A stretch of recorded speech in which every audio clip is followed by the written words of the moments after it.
पावसाच्या धारासोबत थंडगार वारा आणि अंगाला शहारा परी हवं वाटणारा. नमस्कार, शुभ दुपार. 30 जूनच्या आपल्या सर्वांच्या आवडत्या पल्पप आयोजित ओपन माइक पोएट्री प्रोग्राममध्ये आपणा सर्वांचे खूप खूप स्वागत. चला तर मग वळूया कवी आणि त्यांच्या कवितेंकडे. झुरंगे सर सध्या देहू रोड येथे डेपोमध्ये कार्यरत आहेत. वेगवेगळ्या कार्यक्रमांमध्ये भाग घेणे, नाटक सादर करणे, कविता लिहिणे हे सरांचे छंद आहे. तसेच पल्पप पब्लिकेशनद्वारा सरांचे मन मोकळं जग दिसलं हे कविता संग्रह देखील प्रकाशित झालेले आहे. तर मच्छिंद्र झुरंगे सर डिच्चंग ही कविता सादर करत आहे. प्रथमतः मी पल्पपचे आभार मानणार आहे आणि मग मी माझी कविता सादर करणार आहे. आभार पण थोडेसे काव्यमय मानणार आहे. थोडं शब्द तुमच्यासाठी म्हणजे आपल्या सर्वांसाठी. पल्पप एक है हम सब, पल्पप एक है हम सब, दुनिया लेंगे मुट्ठी में, दुनिया लेंगे मुट्ठी में, जीत के दिखा देंगे, जीत के दिखा देंगे, हम ना कभी हारेंगे, हम ना कभी हारेंगे. स्वप्नातही नव्हतं पाहिलं ते मला पल्पपने दिले, स्वप्नातही नव्हतं पाहिलं ते मला पल्पपने दिले. माझे शब्द काव्य रूपात करून बद्ध करून मन मोकळं जग दिसलं हे पुस्तक रूपात आणलं, हे पुस्तक रूपात आणलं. त्याबद्दल पल्पपचे लीना पाटील मॅडमचे, अश्विनी सांगळे मॅडमचे खूप खूप आभार आणि धन्यवाद. आता मी माझी कविता सादर करतो. माझ्या कवितेचे शीर्षक आहे ढिंच्याक. हे आजच्या जे फसवी दुनिया आहे, प्रेम फसवा आहे, त्या बाबतीत मी काय माझे शब्द मांडलेले आहेत ते काव्य रूपात. त्या मन मोकळं जग दिसलं याच काव्य संग्रहामध्ये ही माझी कविता आहे. ती मुद्दाम घेतली मी आज आणि थोडीशी हास्य कविता म्हणली तरी चालेल, मी ती सादर करतो. माझ्या कवितेचे शीर्षक आहे ढिंच्याक. प्रेमाची फसवी गंमत, प्रेमाची फसवी गंमत, ह्याला असव तिला फसव, उगाचच आणायची रंगत. प्रेमाची फसवी गंमत, ह्याला असव तिला फसव, उगाच आणायची रंगत. लपून बघायची दुसऱ्याची जमाडी जम्मत, लपून बघायची दुसऱ्याची जमाडी जम्मत. ह्याला हाय, हे कॉमन आहे, ह्याला हाय त्याला बाय आणि तिसऱ्या बरच बोंबलत जाय. ह्याला हाय त्याला बाय आणि तिसऱ्या बरच बोंबलत जाय. हाय काय आणि नाही काय, हाय काय आणि नाही काय. पहिली प्यार की दुसरी चिट्ठी, पहिली प्यार की दूसरी चिट्ठी, तीसरी को देके आ कबूतर जा जा जा. नाही खरी प्रीत ना खरी रीत, ना खरी प्रीत ना खरी रीत, भलतेचीच होते मग जीत. ना खरी प्रीत ना खरी रीत, भलतेचीच होते मग जीत. नुसतं एकटंच गात बसलं प्रेमाचं गीत, प्रेमाचं गीत. तेरे मित मेरे गीत, तेरे मित मेरे गीत. गर्दीत घोळका, गर्दीत घोळका, आपला माणूस ओळखा, गर्दीत घोळका आपला माणूस ओळखा. दात काढून दुसऱ्यावर नको असू, होशील बोळका होशील बोळका. प्रेमा तुझा रंग कसला, प्रेमा तुझा रंग कसला, रंग माझा वेगळा वेगळा. प्रेमा तुझा रंग कसला, रंग माझा वेगळा वेगळा. कावळ्यात शोभून दिसतो बगळा, कावळ्यात शोभून दिसतो बगळा. उकाटच्या पुशारक्या नको मारू, गाव असतो सगळा सगळा सगळा. आता आला फोन, आला फोन, हम आपके हे कोण, आला फोन हम आपके हे कोण. वसुलीसाठी गाडी आली, कधी फेडता लोन, वसुलीसाठी गाडी आली, कधी फेडता लोन. मग पळता भुई थोडी, मग पळता भुई थोडी. कुठे शोधायला याला शोभेल अशी जोडी, मग पळता भुई थोडी. कुठे शोधायची याला शोभेल अशी जोडी, शोभेल अशी जोडी. सगळं कसं झालं ढिंच्याक ढिंच्याक ढिंच्याक. धन्यवाद. प्रेम कसं फसवं असतं, जसं दिसतं तसं नसतं, म्हणून जग फसतं. फसलेलं पाहून मग जग कसं हसतं, हसता हसता दिखाव्याला कसं जग भुलतं. जगावर हसलं की आपलं पितळ उघड पडतं. ते हेच सरांनी या कवितेतून मांडलेले आहे. खूप छान कविता, धन्यवाद सर. यानंतर स्वाती पोळ मॅडम यांचे MA BEd झालेले आहे. ज्योतिर्लिंग नवरात्र उत्सव मंडळ बारामती या मंडळाच्या त्या अध्यक्ष आहेत. महिला सबलीकरण विषयी त्या विविध उपक्रम देखील राबवतात. स्वर तरंग हा काव्यसंग्रह देखील त्यांचा प्रकाशित झालेला आहे. पुण्यश्लोक अहिल्यादेवी होळकर पुरस्कार प्राप्त स्वाती मॅडम आपली कविता सादर करत आहे. कवितेचे नाव क्रांतीज्योती. सर्वप्रथम सर्वांना नमस्कार. आणि त्याचबरोबर पल्पप पब्लिकेशनच्या ज्या सर्वेसर्वा आहेत, आपल्या लीना पाटील मॅडम त्यांना सर्वप्रथम धन्यवाद देते की त्यांनी मला या ठिकाणी हे सादरीकरण करण्याची संधी उपलब्ध करून दिली. त्याबद्दल त्यांचं खूप खूप मनापासून धन्यवाद. त्याचबरोबर मी जी कविता सादर करणार आहे ती सावित्रीबाई फुले यांच्याविषयी आहे. त्याचं कारण असं की ज्या सावित्रीबाई फुलेंमुळं आज आपण सर्वजण महिला एकत्र येतो आहे, हे सगळं सादरीकरण करतो आहे. आणि त्या सावित्रीबाईंना मला वाटतं सगळ्यात पहिल्यांदा मानवंदना दिली पाहिजे.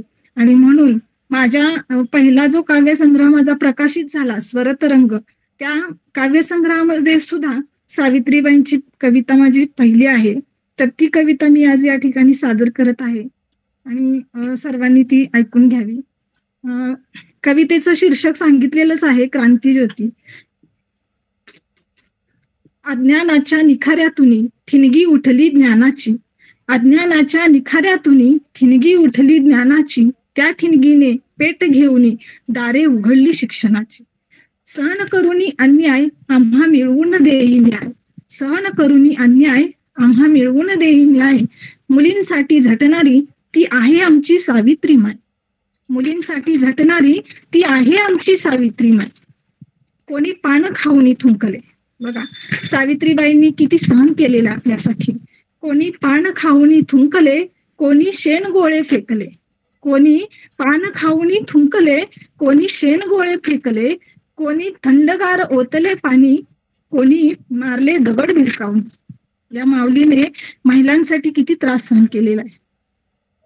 नाही डगमगली ही ज्ञानदेवता, नाही डगमगली ही ज्ञानदेवता, वाचा फोडली अन्यायाला, ज्योत प्रज्वलित करुणी शिक्षणाची दिली तिलांजली अज्ञानाला, ज्योत प्रज्वलित करुणी शिक्षणाची दिली तिलांजली अज्ञानाला.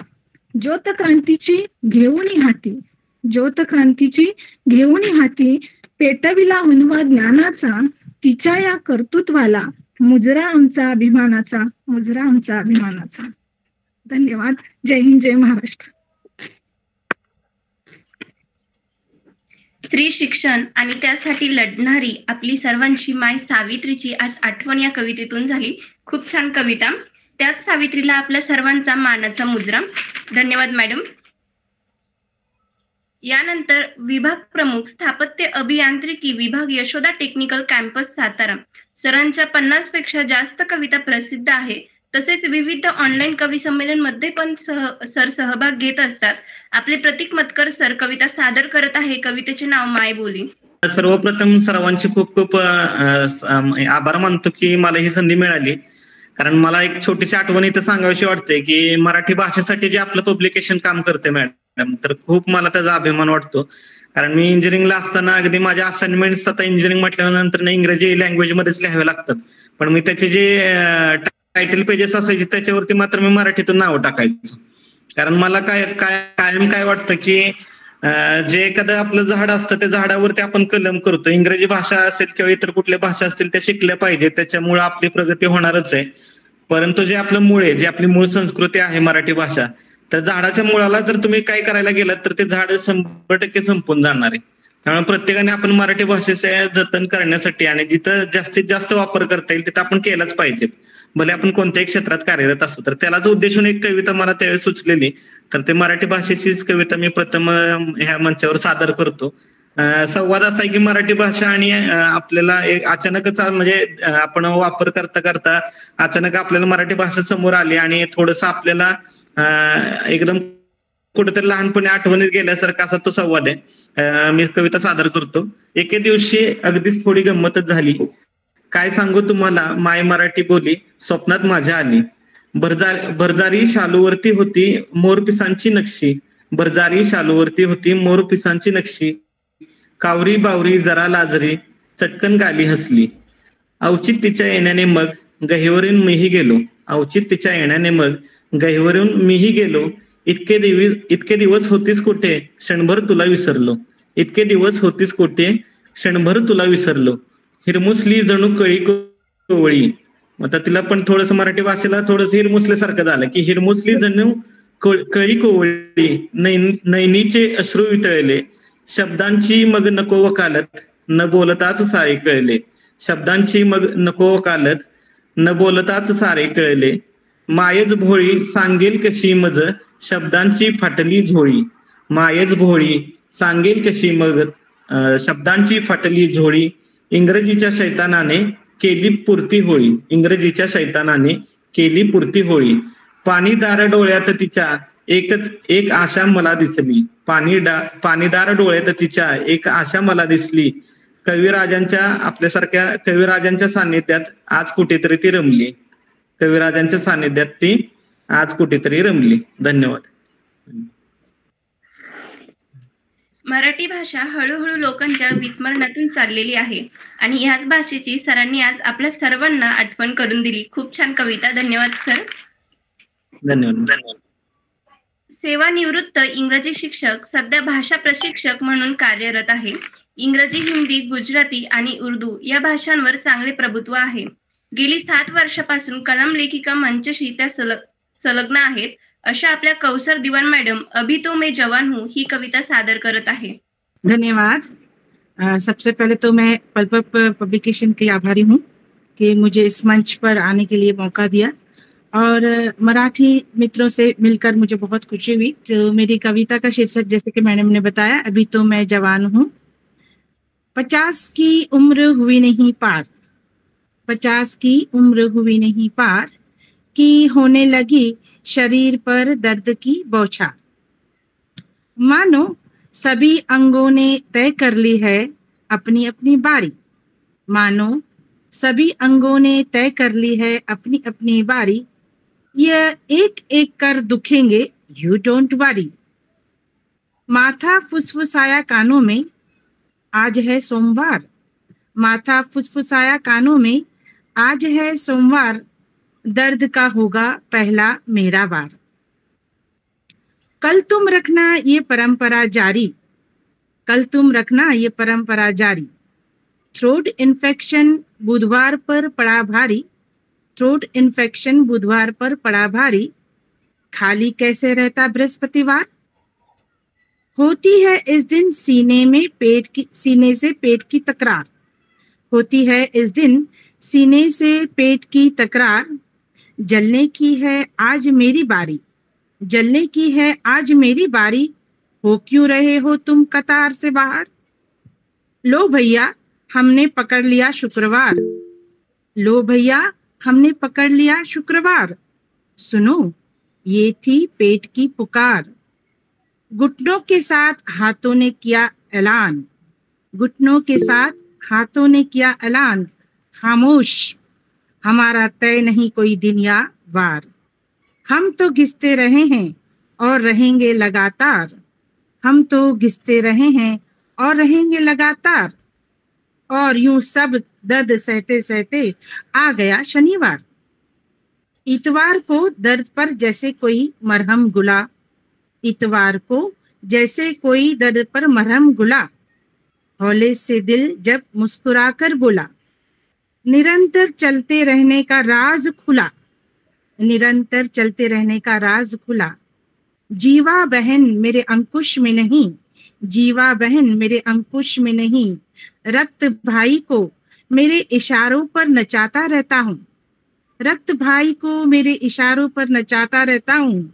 नहीं महसूस करता कभी मैं थकान हूँ, क्योंकि अभी तो मैं जवान हूँ, अभी तो मैं जवान हूँ. धन्यवाद.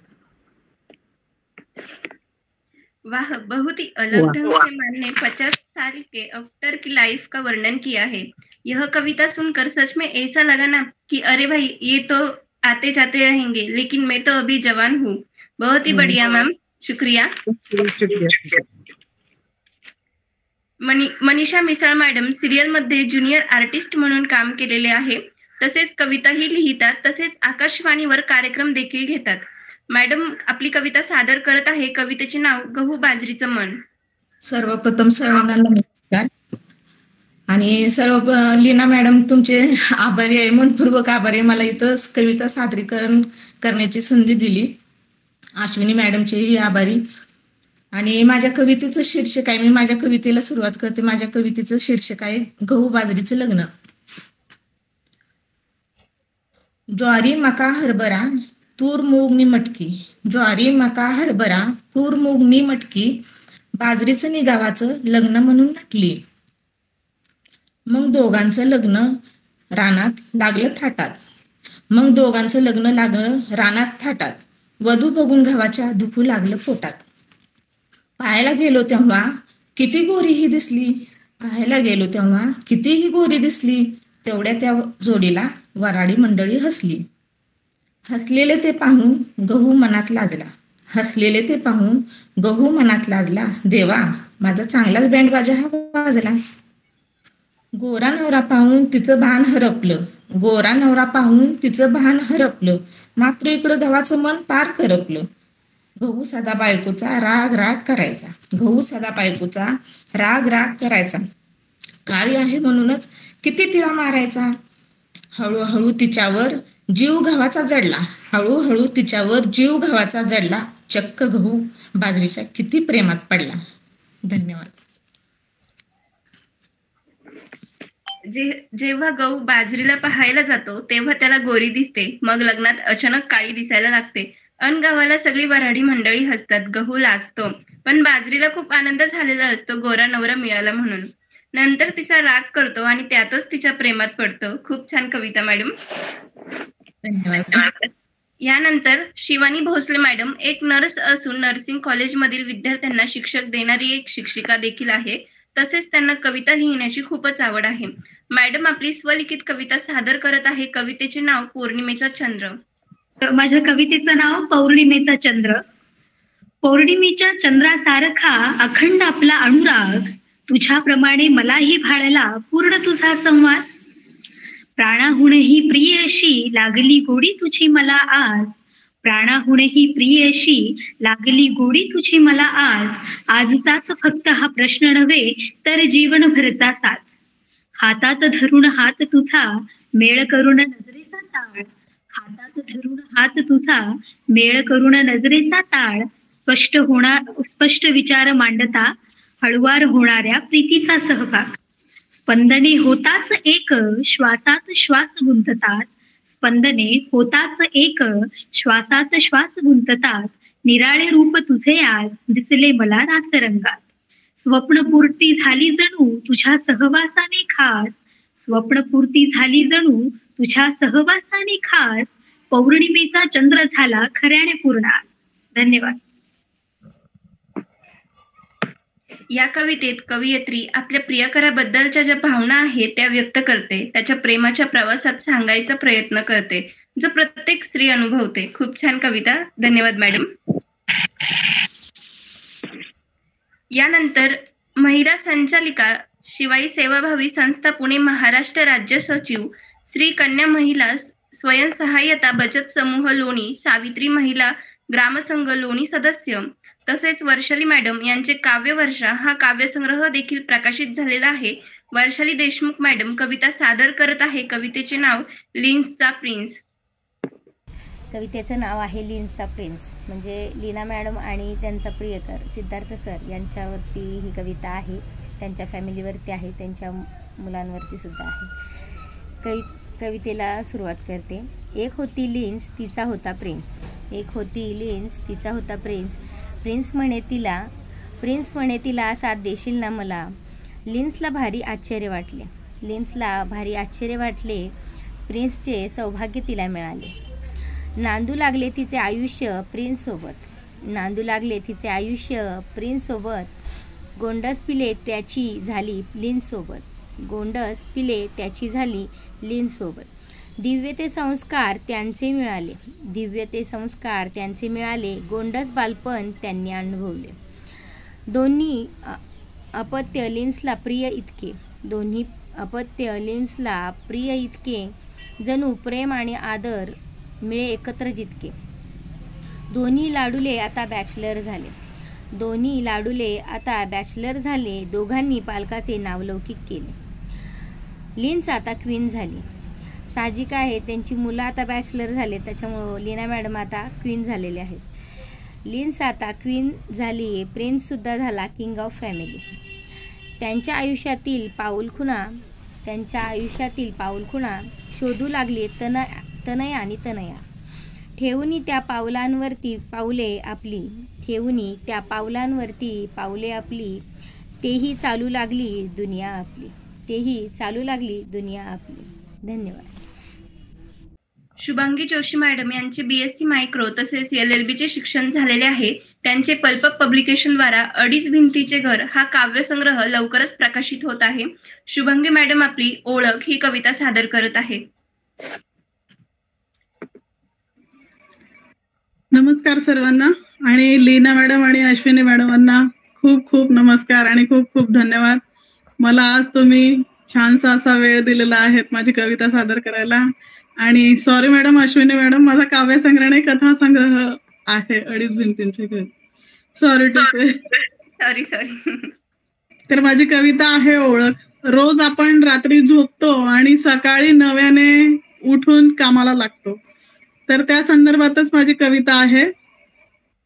आयुष्य ओळखीचे माझ्या कधीच नव्हते, आयुष्य ओळखीचे माझ्या कधीच नव्हते, पण बघावं तेव्हा मी जगण्यात मग्न होते.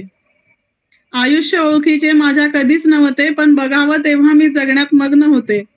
आजचे कारण उद्यासाठी जपते, आजचे कारण उद्यासाठी जपते आणि जगण्याला पुन्हा नवे कारण शोधते. आजचे कारण उद्यासाठी जपते आणि जगण्याला पुन्हा नवे कारण शोधते. अनोळखी या जगात स्वतःलाच फक्त ओळखते, अनोळखी या जगात स्वतःलाच फक्त ओळखते. निसर्गाशीच मात्र माझे नाते जुळते. या स्वार्थी जगाला ओळख करून देते, या स्वार्थी जगाला ओळख करून देते. जेव्हा माणसालाच माणसाची खात्री नसते, जेव्हा माणसालाच माणसाची खात्री नसते.